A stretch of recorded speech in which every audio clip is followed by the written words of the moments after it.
Hello my beautiful people, welcome to my channel. My name is Miriam K. If this is your first time here, welcome to our little family, and if it is your first time, please don't forget to subscribe, like, comment and get involved. I do various videos based around lifestyle and business, and if this is the first time watching, then maybe you don't know I'm a success author, so I try to use this platform to also raise awareness. And today I want to talk about a topic that is, I'm starting this segment on my channel that is called I'm calling it Taboo Tuesdays. So basically this is just discussing topics that we like to just brush under the carpet, or things that we don't really talk about much, or things that are stigmatized so much, yet a lot of people go through them, but because of society's view towards the situations, we just like to push them under the rug, especially in the African community, because I'm African, I'm Sierra Leonean. So the topic we're going to be discussing today is mental health and mental well-being. Just to let you know, I'm not a doctor, I'm not a psychologist, and I'm not a psychiatrist. So I'm only talking based on my own experiences. So I'm not a counselor, I don't have any sort of medical background besides being a patient all the time. That's my only medical background, being a patient regularly. Anyways, so mental illness, most of the time when we say mental health, people just think, oh, especially in the African community, when they say anything to do with mental health, it's like you don't craze. That's how we see it. But actually there are so many various types of mental illnesses, and just to give you a picture of how common this issue is, one in four adults will experience some sort of mental illness in their lifetime. 1 in 4. So that just shows you how common this is, but we like to act as if it's this thing that is so far away from us, and it isn't, because if you're watching this, either you or somebody you know is or will experience mental illness, so this is why it's good for us to be educated about these things, for us to be open about these things, instead of just closing everything away, because it's something that affects people. And I think people sometimes feel like they don't want to come straight and just be real because of the way people look at it, that you're weak-minded or whatever, you're not strong enough. Those are the stigmas attached to it, and it's far from that. In fact, mental illness is not something that you just catch. Sometimes it can actually be genetic, which means somebody down your DNA, down your roots, somehow your genetics has had those issues, that it's also possible that they can pass it on. And also this can also come about as a result of chemical imbalance, and there are so many things that can trigger mental illness. One of them, of course, if you've already inherited it, that's the trigger. And another trigger is severe stressful life situations, maybe dealing with maybe somebody you've lost, somebody that's passed away, so death. And it can be also traumatic event, maybe you were in an accident, something, that can be a trigger. And sometimes as well, You can also get it through drug and like alcohol abuse and things like that, you know. So sometimes it's not something that you just deliberately got. It can just happen, you know, because sometimes our brain tries to deal with stressful situations and it feels like, you know what, this is a lot, and it just maybe just like, nope, I can't do this, you know. So sometimes that can be the issue. And personally, my own experience with mental illness, back in 2017, yeah, I had my kids in 2016, and I was going on just trying to be the best mom I could. It's like, yeah, I've got this, and I just put all my focus on my kids 100%. And that was just, I went from being a single mom living by myself to now having to deal with two kids at the same time, having twins. But I just kept going from the beginning. My health visitor, they were telling me they were quite worried about me in terms of like postnatal depression, because I had my babies premature. I was not able to even hold my kids after they were born. They literally, I was rushed into surgery, and thankfully my husband was able to make it to be by my side. I gave birth, and my babies were taken away straight because they were premature. They needed special care, and I also needed treatment for what's it again, yeah, I also needed treatment anyway, so I was taken away as well. So, and I was discharged from hospital a week after I gave birth, but my kids were still in the neonatal, so I had to be going back and forth. Then they were having difficulty, my son was having difficulty like feeding, and I was not able to breastfeed because of the medications I was on. So a lot was going on, and it was just a lot, so they were quite worried about me. But thankfully I got over that, and I just kept going anyway. But then, okay, after yeah, I went on to, I started the blood exchange transfusion. I was on it before, back when I was at uni, but I'd stopped, and I went back onto it because I just needed something that would keep me going more with having kids and having to deal with everything, you know, with my health. So I went on that, and it was going fine. But then one day I went for my exchange, and everything was done, everything went well. I was even sleeping most of it, and because I usually get a femoral line in my they do it through like the arterial line, which your artery connected like to your heart and all of that. Is usually if somebody gets stabbed or whatever, or shot, if it goes hits an artery, that's it, because it's a lot of bleeding. So everything was done. I called my husband, I'm like, okay, everything is done. I am gonna just, they asked me to do a urine test because they said I had a bit of a temperature. They just wanted to make sure. So I told him, I picked the phone, I called him, I'm like, are the kids? He's like, I'm okay. I was like, alright, I'm gonna be making my way. I'm just gonna take a cab, Uber, and I'll call Mama. I'm just gonna go and give a urine sample. He said okay. I went into the bathroom. I literally had not even taken off. I literally had not even, it's so hard to talk about. I literally just pulled down my trousers a bit. I had not even done the urine, and I just started bleeding profusely from the artery, and I started screaming, somebody help me, somebody help me, somebody help me. And I was bleeding all over, and I managed to see the alarm, and I pulled it, and at this moment there was blood everywhere.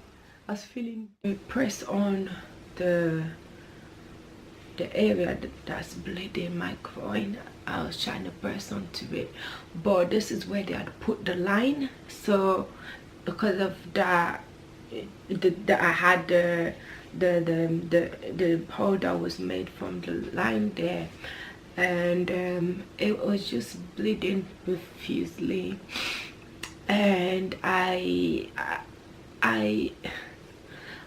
started basically just trying to to myself that, Miriam, you need to go, you need to go, you need to just get some help, because at this time it was about around 6, and this is a clinic, this is not a ward, so it closes. So by then a lot of doctors and staff, medical staff, they've left. Even some of the nurses have left at this time, you know. So there were not that many doctors and nurses around. So I saw the alarm and I pulled it. Even after pulling it, I was still like screaming, somebody help me, because I don't know if they would even know where I was. And I managed to come by the door, and at this time I was shaking, like I was feeling like I was about to pass out. There was blood all over me. My trousers were still by my knees. My trousers were on my knees. I couldn't pull them up, I couldn't bend down. I was just trying to press this area and plug, and just praying that somebody will find me so I don't bleed to death. And as I was screaming, somebody help me, somebody help me, I so sorry, and you know, some of the staff coming. As soon as one of the doctors coming, I just literally just dropped on him and he held me. Literally, they put me right on the floor that moment. And I had so many people around me, I didn't even know. All I know is that they kept telling me, Miriam, you're gonna be okay, Miriam, stay with us, you're gonna be okay. And I just kept thinking at that time, my kids, my kids, my kids, my family, my kids, they need me, I gotta stay. I'm okay, I'm alright, it's gonna be okay. They were able to stop the bleeding and everything was fine, but they decided to admit me because, you know, I'd lost blood.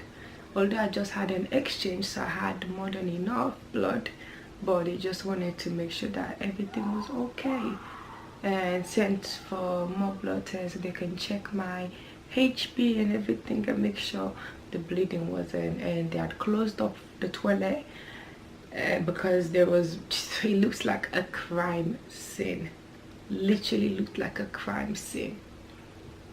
I'm telling you, it was on that floor that they were giving me fluids, they gave me, only God even knows. I was just like, they just kept telling me, and one of the doctors, I squeezed my hand, just keep squeezing my hand, okay, just keep squeezing my hand, I don't care if you break my fingers, just squeeze my hand as hard as you can.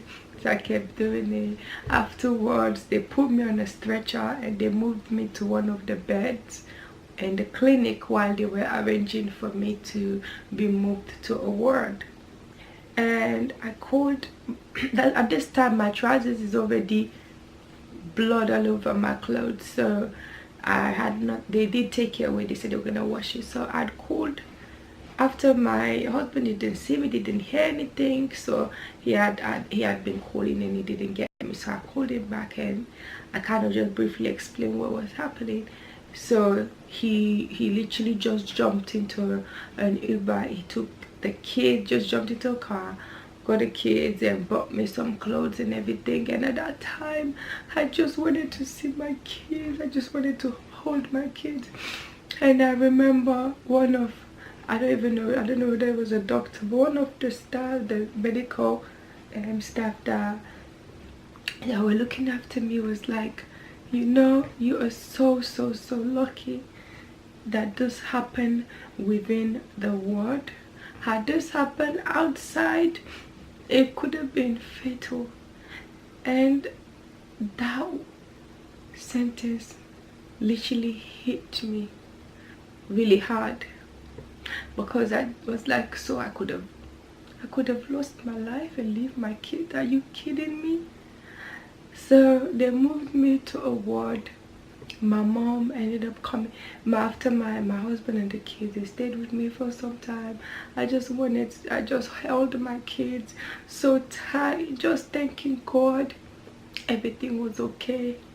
So I thought, they moved me to a ward. My mom came to see me, she left, And yeah, so basically this was in the evening. So the next morning, I still remember it was around just about 6, and I woke up and it's like everything was just a bit cloudy, and I was like, that's weird. Maybe it's just, I don't know, maybe it's because I lost some blood or whatever. That's what I thought. So I was like, anyway, I went to the bathroom, and I remember after I finished, I was washing my hands to go back to my bed, and I looked at the mirror. I could not connect. I could not connect with the reflection I was seeing. It was like I was seeing a stranger. It was like I was seeing a stranger. I was unable to connect. It was like I was looking at somebody I couldn't connect with. So I tried to ignore this. I went back to my bed. And next minute my heart was palpitating out of my chest. My entire body was shaking. I felt like any moment I was gonna take my last breath. I literally, after I buzzed, the nurses were not coming, I got out of my bed and I was just shaking. My feet became so weak, and the nurses just ran. They all came, they got me a wheelchair, they put me on the chair, and they brought oxygen, they put it on me. This was 6 o'clock, like 6 in the morning.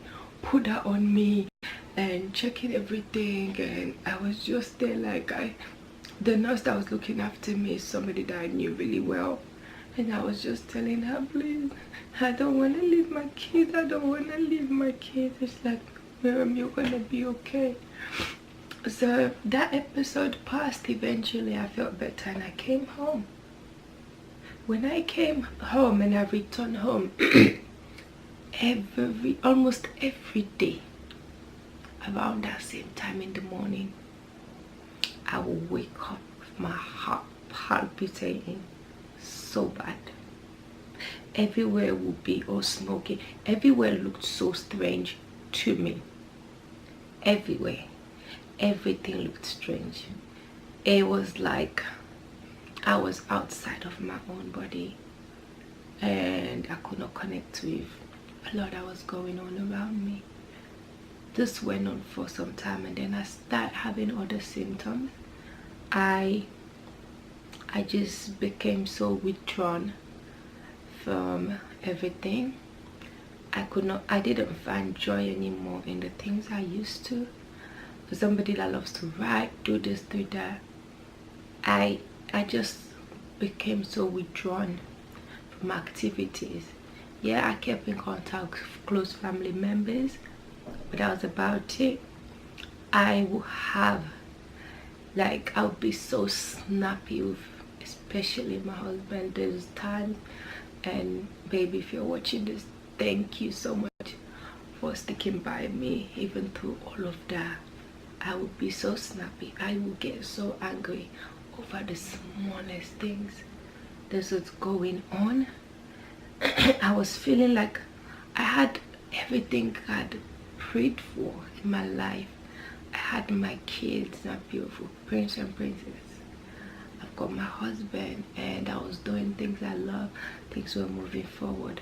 But even with all of that, I just wasn't happy, and I didn't know why. It was just crazy. It just felt like here I had everything God, or almost everything that I prayed for in my life, and I was not getting that joy. I used to find joy in so many things, smallest of things, but during those periods I just struggled to find joy. I just became withdrawn, and I still, of course, I love my kids and spending time with them, but yeah, I just I would just be like I was in this dark place. I felt like this dark cloud was following me round and round and round. And this went on for a while, along with like the like panic attacks and everything that, and all of that was happening more so like the same around that same time in the morning, like those 6 and everything. And it became so it just made me so weak. I just got so tired, so weak, and like what is it, why am I going through this?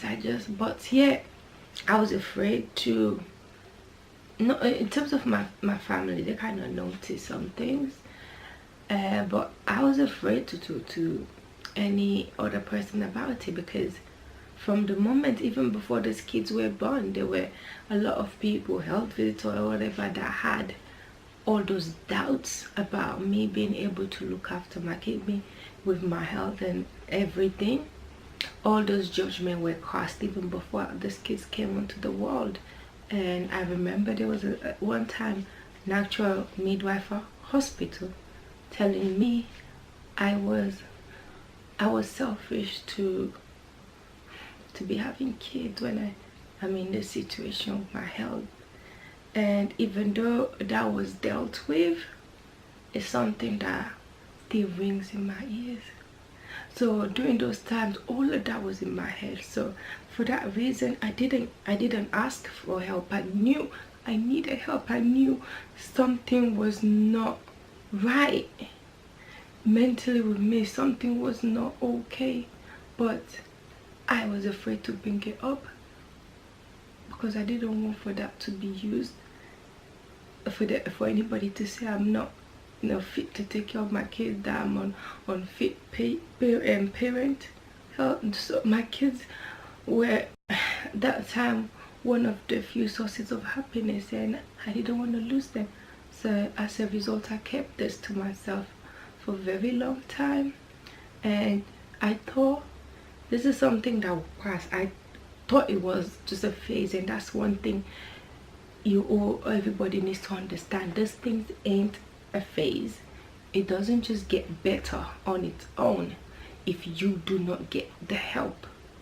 And just as I say, some of my own symptoms that I described, these are some of the symptoms that happen, like that extreme like changes of mood, like from extreme happy, extreme sadness, that constant like feeling of like down and sad, like you have a cloud around you all the time, not wanting, not feeling, not having joy doing things you used to.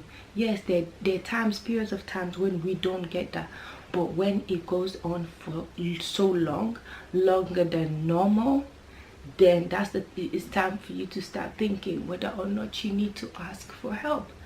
And I know a lot of people in my kind of situation may have those same concerns, and other people have other concerns. Maybe they're afraid of what society may say. And one thing people in the African community need to realize, that these are things that are real, but sometimes some people are so judgmental, and when you're having these things, first of all, they feel like, oh, now you want to just bring problems for yourself. They feel like, please, you're not the first person to be a mom, you're not the so as a result, people keep these things to themselves. And sometimes even with men, because of pride, they hold on to these things. We don't get the help, and sometimes not getting that help when you need it can only make the situation worse in some cases. So the earlier the better. And those are the signs and symptoms you need to watch out for. When you're not having that joy, you're constantly like just down, and a lot is going on, so those are things to kind of just watch out for. And I think after a while, my team, they noticed, something wasn't right, because I've always been a very bubbly, smiling person. Even when I'm in pain, I'll still crack a smile. My mom would have, my family know about that smile. Still like, even if I'm in pain. But they were saying that I was more down, I just wasn't okay. And also the guilt of the because of all of that stress and everything that was going on, I was getting more sick. And then I was getting upset at myself and feeling guilty for getting more sick and being away from my kids more. So it became like this vicious circle. It was just going round and round and round. And I needed to find a way out. I needed to be truthful to myself, and I needed to admit that I need help. So one day I just broke down to my doctor and explained everything to her. And she's like, Miriam, taking the kids from your whatever, excuse me, that's the last thing anybody would do. We know how much of a good mom you are. We know how much you push for your kids. So we would never sit here and ever let that happen. So after getting that reassurance, I was able to come clean to them, everything. And they got a specialist to see me, a psychiatric nurse. Yeah, they got somebody to see me, and based on they were able to, based on everything, they were able to, diagnose me then with PTSD, clinical depression, and also anxiety causing panic attacks. So of course I've never before been on any sort of medication for anything like that, and the things I was hearing is just like, no, from other people out there, the stigmas that people carry on, like, why do you need to be on this? So when it comes to those things, it's not always necessarily that you need medication or whatever. There is something called cognitive behavioral therapy, which is just like therapy, talking about the things. I had that.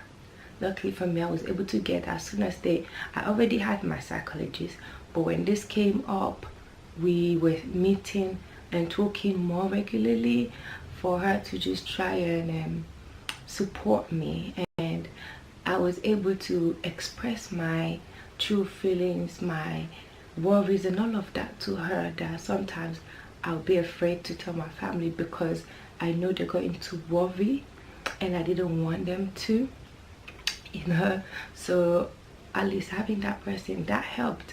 And with that, I also was started on medication called sertraline.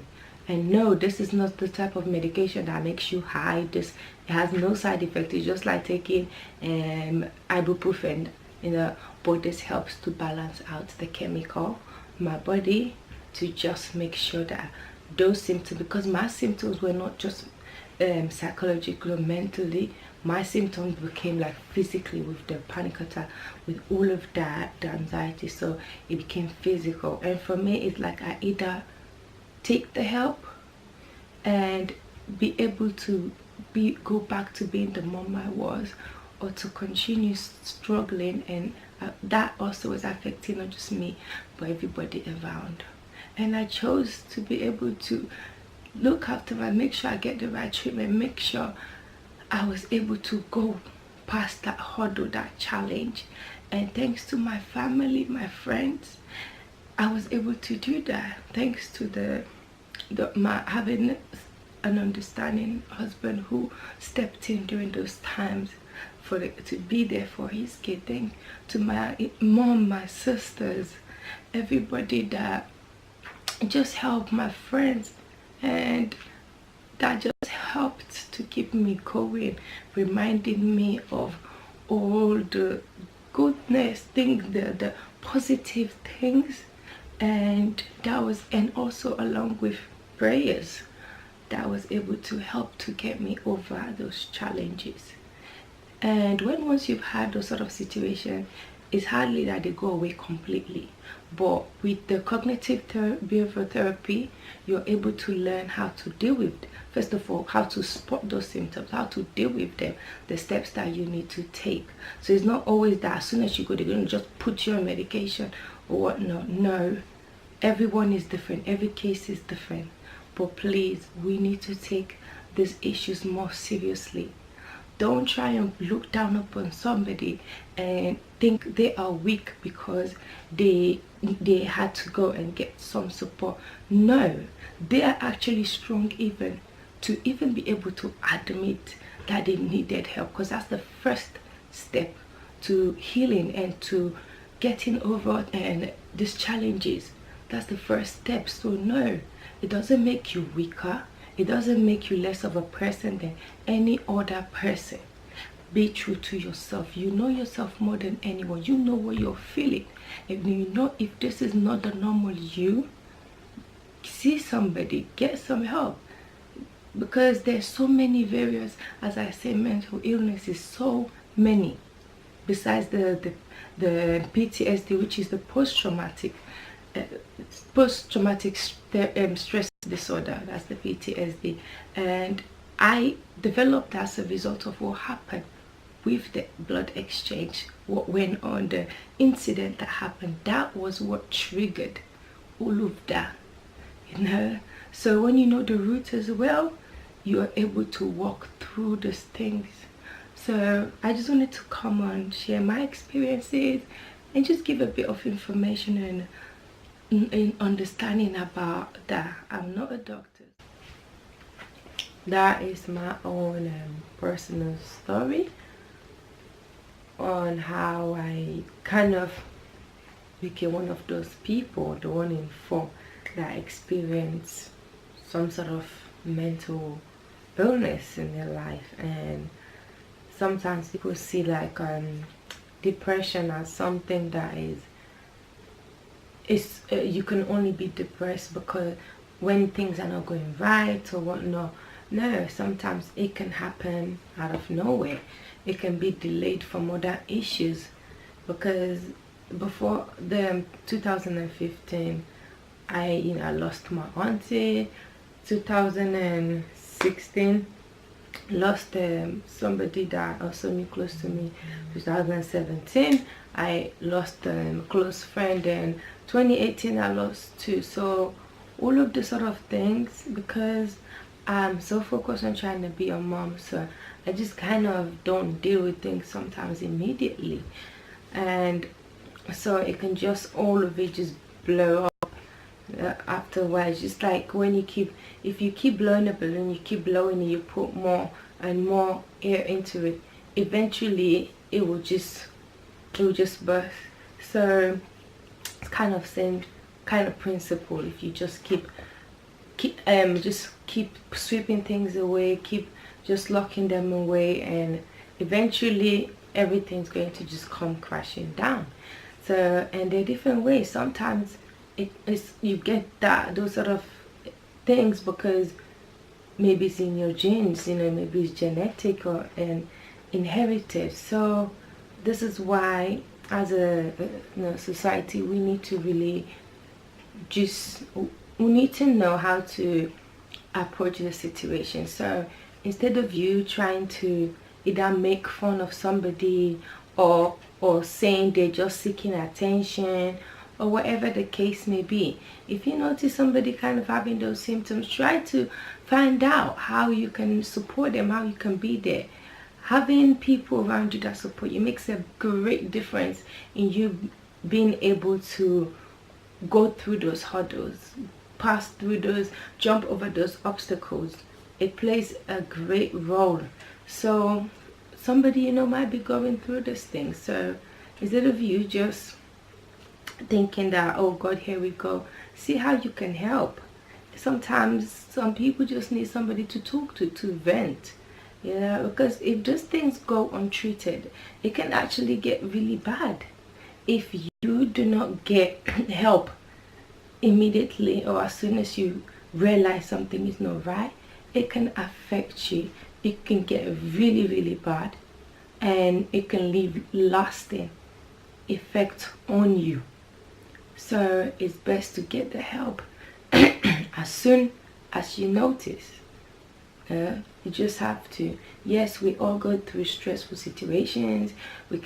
We all go through mood swings and all those things, but when it's going on for so long and you're just not being able to find that you're just not able to connect again to that person, you've become withdrawn and all of that, then it's time for you to maybe see a doctor and explain to them. Yeah. And we all have to just we just have to make sure we can all support each other, support family members, and people are going through it. Sometimes they may not come to you straight and say it, but if you notice, then try to be there for them. Try to be there for them and try to find a way maybe to break it to them the best way possible, that they may need to see somebody. I know sometimes people can feel like, no, that person's going to be upset or whatever, but it's better they're upset and they get the help than you not saying anything and they are refusing to also get that.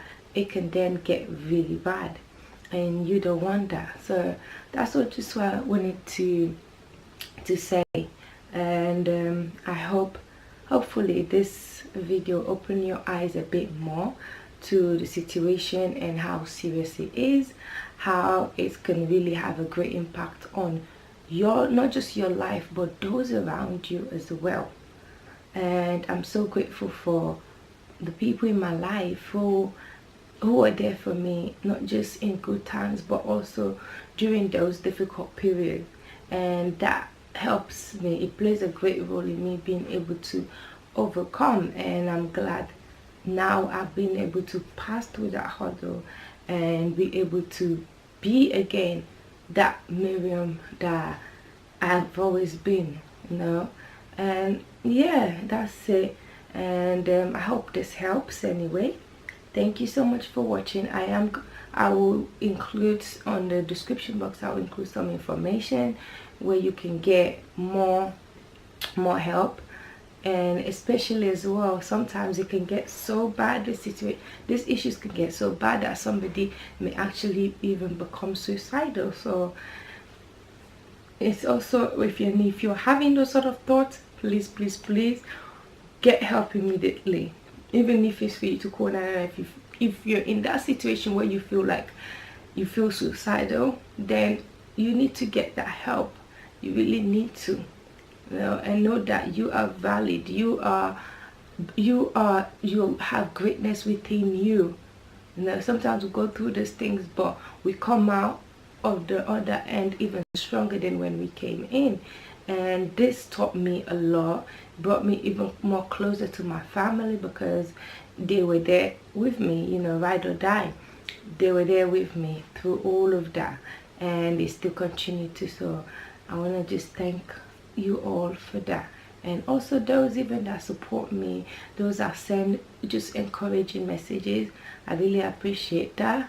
So anyway, thank you so much. Sorry, I know that was a bit emotional. Thank you, and have a blessed day. Also, please remember to subscribe. I have more videos coming up, and if you do know of a topic that you would like for me to discuss, you can always comment, send me a message. And even with the Auntie May's kitchen as well, if there are certain dishes, you can always just send me a message or comment. Thank you so much. Share this around, and hopefully that will also help people, because you don't know who may just need to hear somebody that's maybe gone through it, and maybe that will encourage them to seek the help if they haven't already, or it will keep them motivated and knowing that they too can overcome. They can get through that dark cloud and find the sunshine. And so please share this out. Thank you so much for watching, and have a blessed day.